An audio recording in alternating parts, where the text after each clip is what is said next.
Good day to the honorable judges.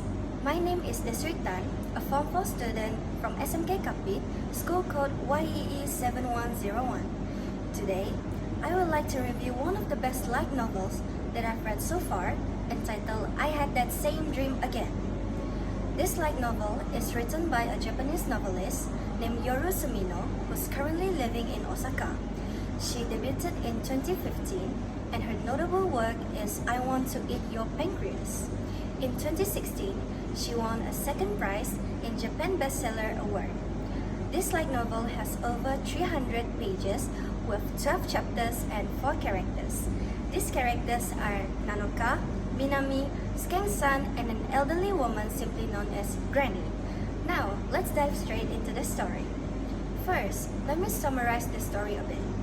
The story follows an elementary student named Nanoka Kayonagi, who has been tasked with defining what happiness means to her as a school project. Initially, Nanoka isn't sure how to answer and asks for her friend's advice.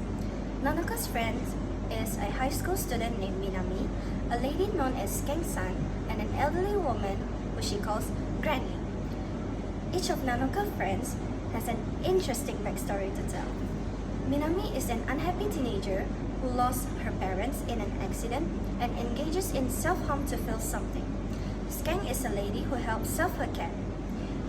She lives on her own and is ostracized by society. No one knows her, no one cares about her except for Nanoka.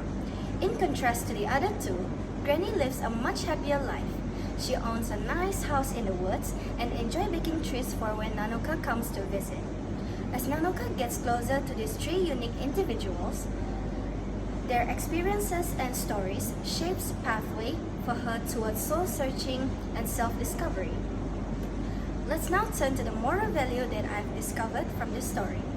I've learned one valuable lesson from this story, which is learn to overcome our fear.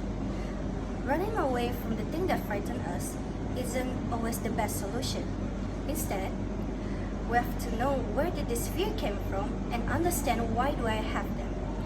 After that, we can slowly find a solution to overcome it and eliminate the fear completely. Before reading this book, I was as clueless as Nanoka when it comes to defining what happiness really means to me. But after reading this book, I've learned that happiness actually means different on each person, and happiness actually came from different aspects. Some people find their happiness by doing good deeds. Some may find their happiness by doing things that they like, while some people find their happiness by seeing their loved one happy. Aside from that, this book helps me a lot with self-discovery, since I found what truly brings out my happiness, what are my fears, and why do I have them. In conclusion, this book helps a lot with someone who's trying to do a self-discovery. Now that's all from me. Thank you.